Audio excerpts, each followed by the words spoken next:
नमस्कार, हर खबर हरियाणा देख रहे हैं आप। मैं हूं आपके साथ सपना दीपक नतेशिया। बुलेटिन का आगाज करेंगे। पंचकुला के सेक्टर 5 में तृतीय पुस्तक मेले का आयोजन किया गया, जिसमें सीएम नायब सिंह सैनी ने शिरकत की और पुस्तक मेले का उद्घाटन किया। इस दौरान कालका विधानसभा से बीजेपी विधायक शक्ति रानी शर्मा और हरियाणा विधानसभा के पूर्व अध्यक्ष ज्ञानचंद गुप्ता भी मौजूद रहे।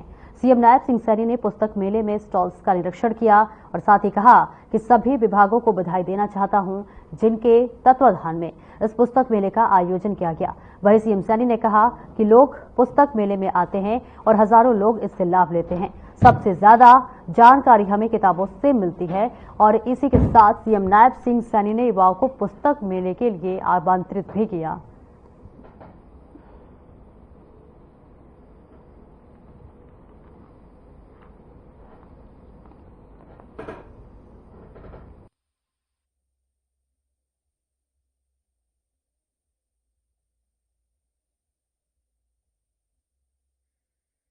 तो तृतीय पुस्तक मेले का आगाज हो चुका है। मुख्यमंत्री नायब सिंह सैनी यहां पर शिरकत करते हुए नजर आ रहे हैं और इसके अलावा भी तमाम दिग्गजों की मौजूदगी यहां पर दिखाई दे रही है। पुस्तक मेले में मुख्यमंत्री नायब सिंह सैनी पहुंचे हुए हैं और इस पूरे कार्यक्रम का उद्घाटन मुख्यमंत्री नायब सिंह सैनी के द्वारा किया गया, जहां तमाम दिग्गजों की मौजूदगी रही। और इसी के साथ साथ पुस्तक की क्या विशेषता है, पुस्तक किस तरह से हमारे जीवन को आगे बढ़ाता है, इसके बारे में भी मुख्यमंत्री नायब सिंह सैनी कहते हुए नजर आए। फिलहाल ये तस्वीरें आपको दिखा रहे हैं जहां तृतीय पुस्तक मेले का आगाज हुआ है और इसके लिए एक कार्यक्रम का आयोजन किया गया। कार्यक्रम का उद्घाटन मुख्यमंत्री नायब सिंह सैनी ने किया, जिसका आगाज हो चुका है और इसी के साथ साथ तमाम बातों का जिक्र करते हुए उन्होंने किताबों की विशेषता बताई।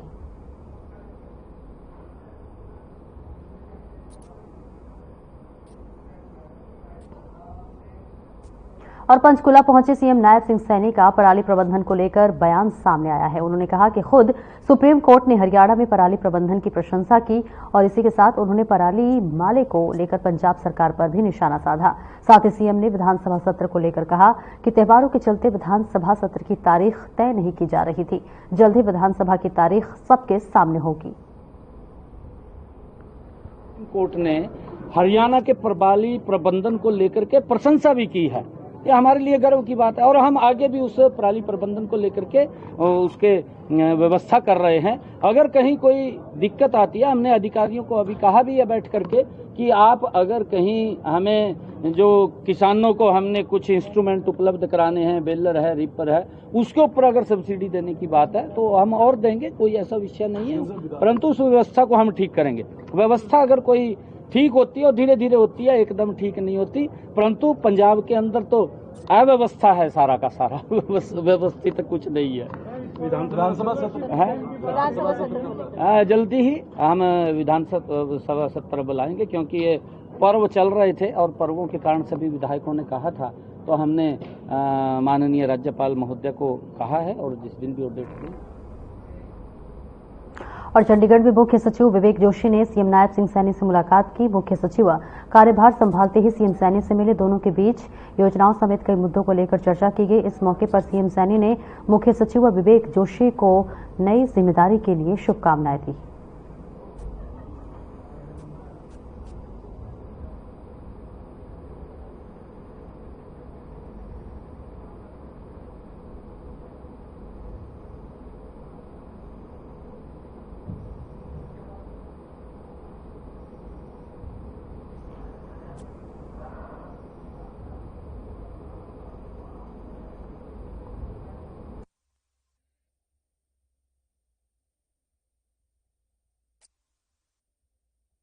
और चंडीगढ़ में संत कबीर कुटीर में डोम समाज के प्रतिनिधियों ने सीएम नायब सिंह सैनी से मुलाकात की। इस मौके पर प्रतिनिधियों ने सीएम सैनी को पगड़ी पहनाकर उनका स्वागत अभिनंदन किया। सीएम ने डोम समाज के प्रतिनिधियों के साथ बैठकर खाना खाया और इसी के साथ उन्होंने कहा कि विपक्ष के नेता दूसरों पर उंगली उठाने से पहले अपने गिरेबान में झांकें। विपक्षी पार्टियों ने गरीबों को सिर्फ वोट बैंक के लिए इस्तेमाल किया। सीएम सैनी ने कहा कि लोकसभा चुनाव के दौरान गलत प्रचार किया गया कि संविधान खतरे में है, जबकि खतरे में संविधान नहीं, विपक्ष था। इसके साथ ही उन्होंने कहा कि हरियाणा सरकार मजबूती के साथ प्रदेश के हर गरीब व्यक्ति के साथ खड़ी है और इसी के साथ सीएम सैनी ने कहा कि पूरा डोम समाज जहां निश्चित होकर देगा और इसी के साथ साथ समाज के लिए एक धर्मशाला का निर्माण किया जाएगा।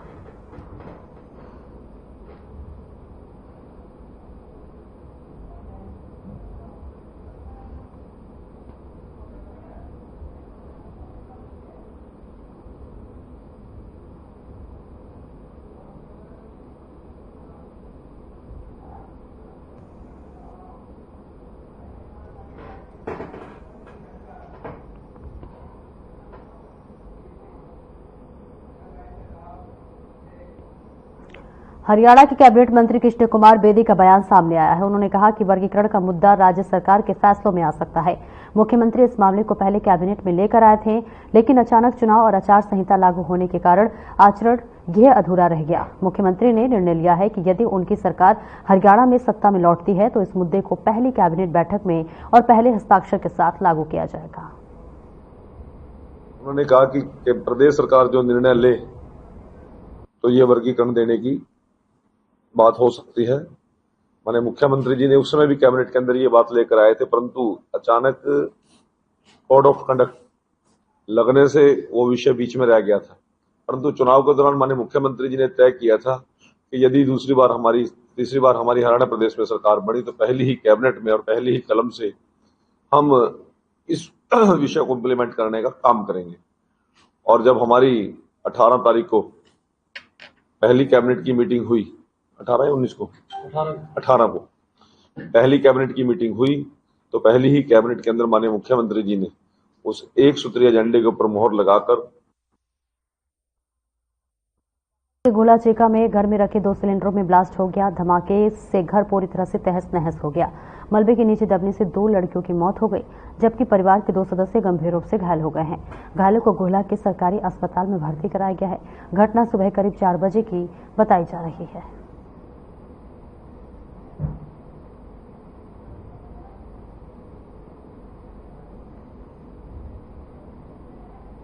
परिवार से पता लगा है भी हमारा रात में 3 और 4 बजे के बीच में एक सिलेंडर फटा है रसोई में रखा हुआ, जिससे इतना बड़ा ये नुकसान हुआ है, जिसमें 2 बच्चियों की डेथ हो चुकी है, एक 2.5 साल की है और करीब एक 19 साल की है। तो किस तरह की राहत और बचाव करे जा रहे? बचाव कार्य हम मुलाजिम लगा दिए अभी, और भी किसी का नुकसान हो। बिल्डिंग जर्जर हालत में हो रही है, देख ही रहे हैं आप। कमेटी वाले भी आ गए हैं, बिजली बोर्ड भी आ गया। तो क्या नुकसान हुआ?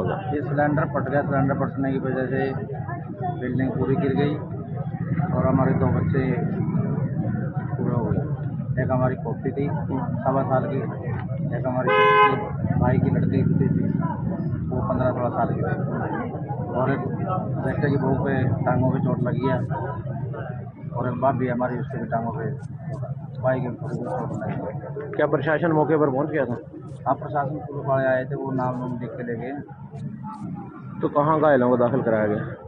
ये सरकारी हॉस्पिटल है जो वहाँ पर पोती को और जो हमारी बाकी को वहीं सरकारी हॉस्पिटल में दाखिल किया गया है। और जो मेरी भतीजी थी वो पूरी हुई, उसको बटाले ले गए। बलजीत सिंह, हादसा कब हुआ? 4:45 बजे 4:43 को आया। तो कितने लोगों की मौत हो गई और क्या स्थिति है? एक 18 साल की लड़की है, 18 नहीं 17 की होगी, और एक 18 महीने की लड़की है। 2 की मौत हो गई? 2 की मौत हो गई। तो बाकी परिवार? एक बहू है जी, उसकी टांग टूट गई 2 जगह से, फसलियाँ टूट गई। एक उसकी सासू है, उसको भी चोट लगी है। उसका ससुरा, उसको भी थोड़ी बहुत ही लग रही है।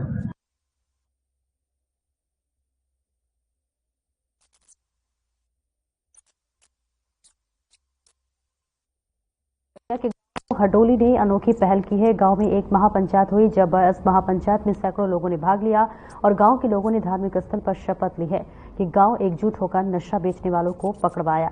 नशा बेचते पकड़े जाने वाले युवक की अगर कोई उनकी जमानत कराएगा तो पूरा गांव उसका डरकर विरोध करेगा। गांव के लोगों का कहना है कि इस चिट्ठे जैसे नशे ने आसपास के कई गांव के युवाओं की जिंदगियां छीन ली है और नशा माफिया बेधड़क होकर नशे का व्यापार कर रहे हैं।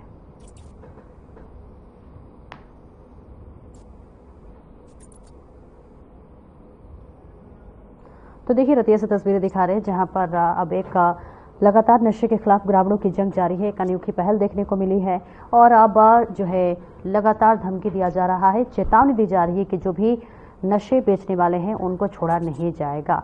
तो तस्वीरें आपको दिखा रहे जहां नशे के खिलाफ अब ग्रामीणों ने एक अनोखी पहल अब जो है आजमाते हुए नजर आ रहे हैं। नशा तस्करों के खिलाफ अब अभियान चलाया जा रहा है।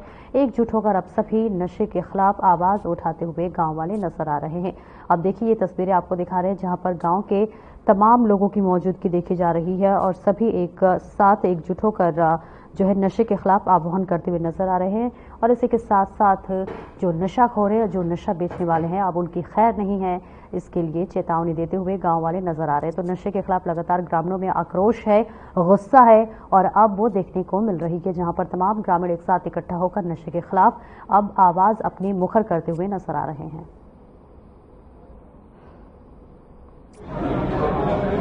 ਇਹ ਫੈਸਲਾ ਪਹਿਲਾ ਫੈਸਲਾ ਤਾਂ ਅਸੀਂ ਨਸ਼ਾ ਬਾਰੇ ਲਿੱਤਾ ਵੀ ਜਿਹੜੇ ਪਿੰਡ 'ਚ ਨਸ਼ੇ ਹੈ ਵੀ ਉਹਨਾਂ ਦੀ ਰੋਕਥਾਮ ਵਾਸਤੇ ਆਹ ਸਾਡੀ ਕਮੇਟੀ ਬਣ ਗਈ, ਉਹਨਾਂ ਤੇ ਨਿਗਾਹ ਰੱਖੋ।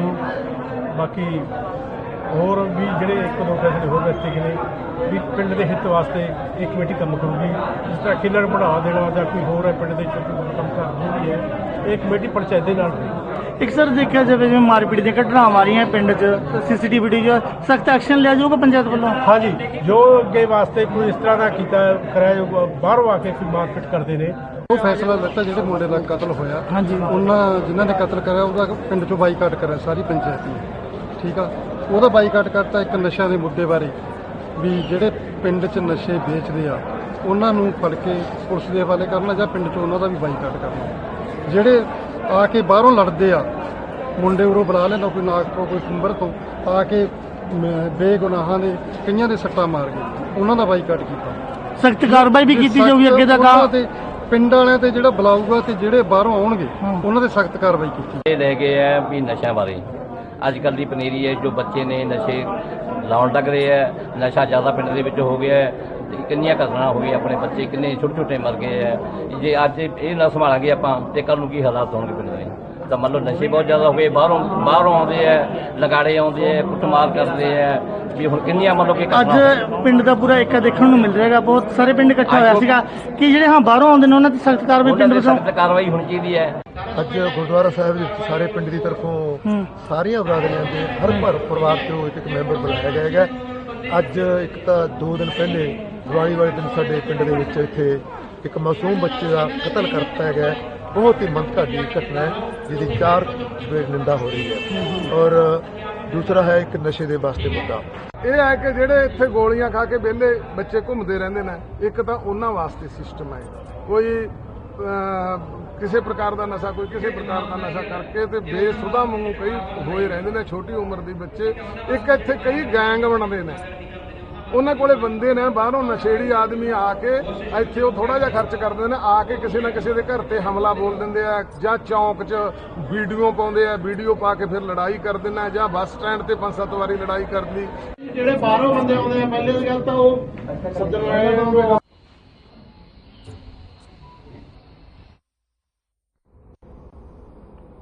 और प्रदेश के कई क्षेत्रों में डीएपी नहीं मिलने से किसान परेशान हैं। किसानों का कहना है कि डीएपी खाद को लेकर किसान परेशान हैं। कालावली किसान लंबी लंबी लाइनों में दिखाई दे रहे हैं। इसके साथ ही किसानों ने कहा कि अगर उनको डीएपी खाद समय पर न मिली तो उनकी ओर से एक बड़ा प्रदर्शन किया जाएगा।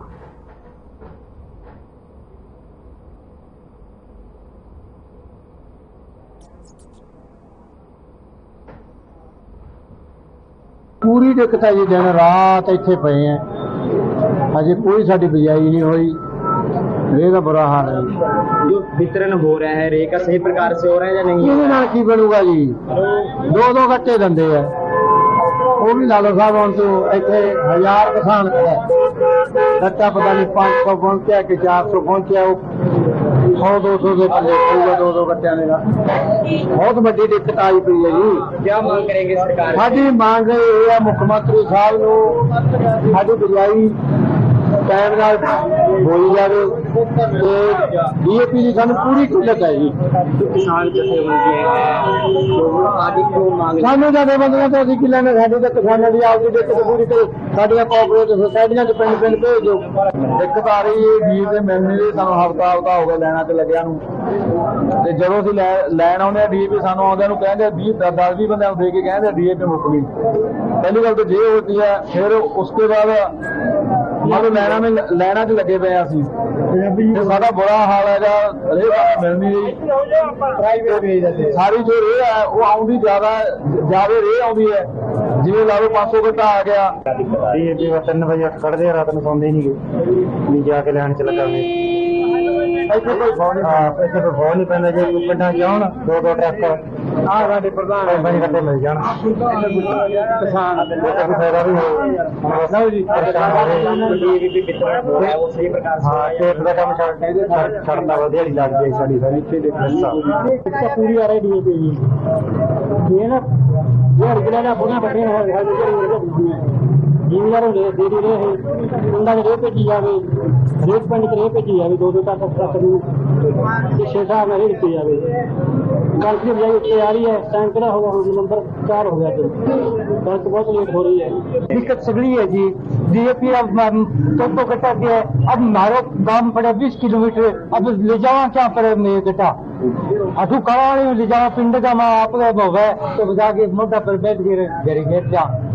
तो अब बताओ थोड़ी जी, सरकार से महंगाई करा कभी में पिंडा का मांग रहे भेजी मारे DAP ਤੁਸੀਂ ਦੇਖ ਲਓ ਜੀ, ਹਾਲ ਦੇਖੀ ਜਾਂਦਾ, ਲੋਕ ਕਿਉਂ बैठे ने, कहते DAP वास्ते बैठे जी।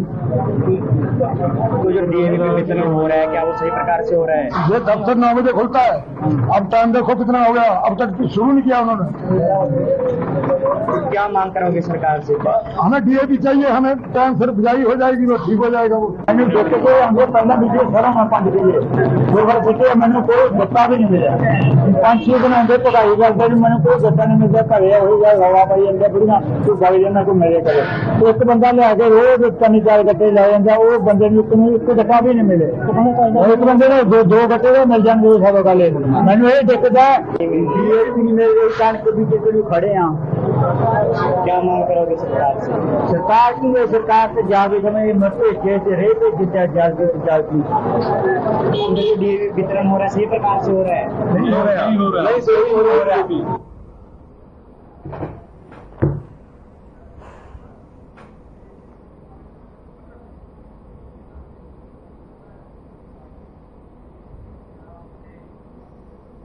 और प्रतिभा किसी की मोहताज नहीं होती है, जरूरत है तो बस उस प्रतिभा को सही समय पर निखारने की।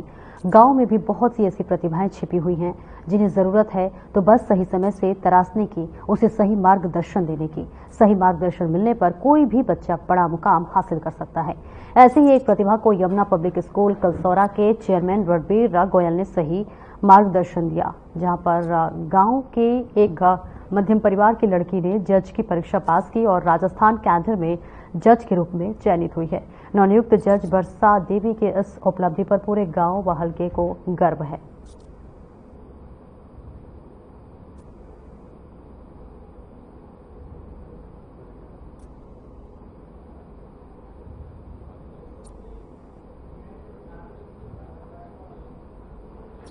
में एक सम्मान समारोह का आयोजन किया हुआ था, जिसमें हमारे गांव की एक बेटी ने राजस्थान जुडिशरी के अंदर नियुक्ति पाई है। ये बड़ा ही हर्ष और गौरव का विषय है जब ग्रामीण क्षेत्र के अंदर से कोई बच्चा कामयाब होता है और वो पूरे क्षेत्र के अंदर किस प्रकार से एक प्रेरणा का स्रोत बनता है, ये जीता जागता उदाहरण हमारे सामने है। सर बहुत खुशी हो रही है। ऑनरेबल मिस्टर चेयरमैन सर का बहुत थैंक यू, जो उन्होंने इतना अच्छा प्रोग्राम अरेंज किया, और जो भी यहाँ पे टीचर्स हैं और स्टूडेंट्स हैं उनका भी बहुत थैंक यू, और आप सभी का भी जो आप यहाँ पे आए हैं बहुत थैंक यू।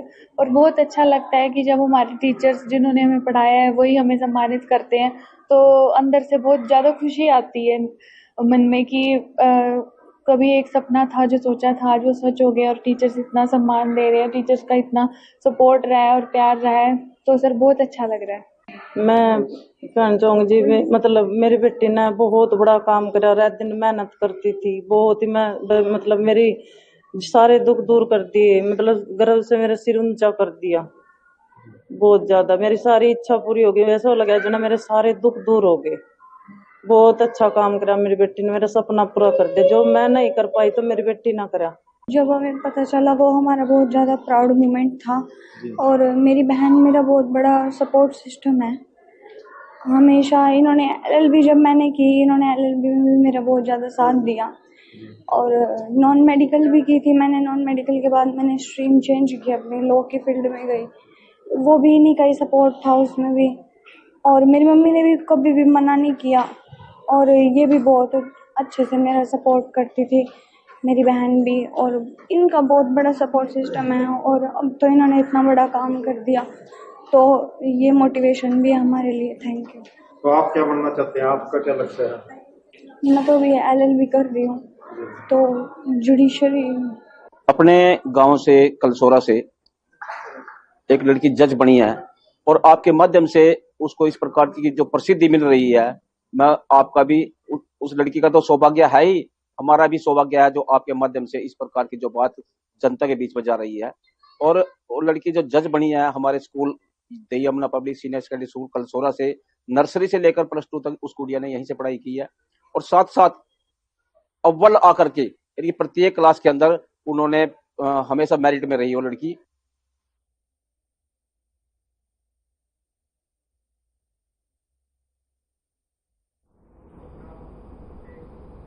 और हरियाणा की चरखी दादरी निवासी व मौजूदा समय में झज्जर के रामनगर में रहने वाले हेमंत सांगवान ने मुक्केबाजी प्रतियोगिता में शानदार प्रदर्शन किया है। उन्होंने अमेरिका में आयोजित मुक्केबाजी की विश्व प्रतियोगिता में गोल्ड हासिल किया है। अंडर 19 विश्व चैंपियनशिप में सांगवान ने 90 किलोग्राम भार वर्ग में गोल्ड जीतकर अपना परचम लहराया। ये विश्व चैंपियनशिप अमेरिका में 20 अक्टूबर से 3 नवंबर के बीच आयोजित की गई थी। इस प्रतियोगिता में हेमंत ने अपने पहले मुकाबले में इटली के बॉक्सर को एक तरफा 5-0 से मात दी। दूसरे मैच में कोरिया के मुक्केबाज को भी एक तरफा हराया। खिलाड़ी बाउट में हेमंत ने अमेरिका के खिलाड़ी को 4-1 से शिकस्त दी। हेमंत की इस शानदार जीत पर उनके झज्जर स्थित रामनगर मोहल्ले वाले में खुशी का माहौल व्याप्त है।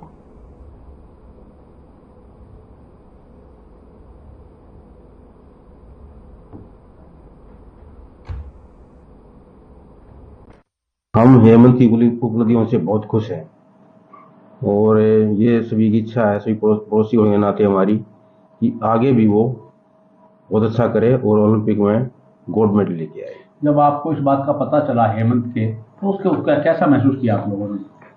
पड़ोसी होने के नाते क्या कुछ महसूस करते हैं? हमें तो पहले से उससे विश्वास था और पड़ोसी होने के नाते मैं बहुत ज़्यादा खुश हूँ इस चीज़ से। हार्दिक प्रसन्नता हुई है और यही चाहूँगा कि वो आगे भी जीवन के अंदर और ज़्यादा अच्छी से अच्छी उपलब्धियाँ हासिल करें। कभी मिलना होता था हेमंत से? कभी हुई आपकी बातचीत होती कभी उनसे? हमेशा, बिल्कुल। हमारी तो दीवार से दीवार साथ लगी हुई है और खूब मुलाकात होती रहती है हमारी। तो साथ का बिल्कुल पड़ोसी है। आपके साथ बैठता था तो किस प्रकार की बातें करता था? पढ़ाई के प्रति तो उसकी रुचि थी ही थी, लेकिन खेल के अंदर उसकी बहुत ज़्यादा रुचि थी। मैं बहुत गौरवान्वित महसूस कर रही हूँ और मैं भगवान का शुक्रिया अदा करती हूँ कि मैंने ऐसे बेटे को जन्म दिया। आपने किस प्रकार की प्रेरणा दी? आपने उसको खेलों के प्रति रुचि पैदा की उसमें, या उसका बचपन से उसका शौक था खेलों? उसका खुद का शौक था। वैसे मैं भी प्लेयर थी एथलेटिक्स की, मैं भी नेशनल लेवल में खेली हूँ। लेकिन मेरे हस्बैंड भी वॉलीबॉल के प्लेयर थे। फिर उसके बावजूद भी हमारा ये था कि हमारा बेटा पढ़ लिख कर कुछ पढ़ाई की तरफ बने। लेकिन मेरे बेटे ने एक हट पकड़ ली थी कि मैं बॉक्सिंग करूंगा। स्टार्टिंग में एक लाइन में थोड़े दिन के लिए कोई सिखाने आया था, थोड़ा दिन उसके पास गया था। हम लोगों ने मना भी किया काफ़ी कि नहीं लग जाएगी, हमें भी ज़्यादा नॉलेज नहीं है। लेकिन मेरे बेटे ने अपनी इतनी रुचि उसकी हो गई थी, बहुत मेहनत की है। उसको लेकर मैं तो यही कहूँगा, जो मेरे बेटे ने जो अब तक जो उसकी इच्छा थी वो आज उसने पूरी की है अमेरिका के अंदर। और मैं चाहूँगा कि जो उसके साथ हर रोज़ प्रैक्टिस करते हैं उनको भी ये शिक्षा मिले, वो भी आने वाले वर्ल्ड चैंपियन या वर्ल्ड कॉमनवेल्थ में वो उससे भी बढ़ चढ़ कर भाग लें, यही मेरी इच्छा है। और आने वाला टाइम मेरे बेटे के लिए स्वर्ण का टाइम है, वो और ज़्यादा मेहनत करे। खेलों के प्रति ज्यादा रुचि रही थी उसकी या पढ़ाई के प्रति ज्यादा रुचि थी उसकी? देखो, उसकी रुचि पढ़ाई में भी उतनी ज्यादा थी। और फिलहाल इस बुलेटिन में इतना ही। दीजिए इजाजत। नमस्कार।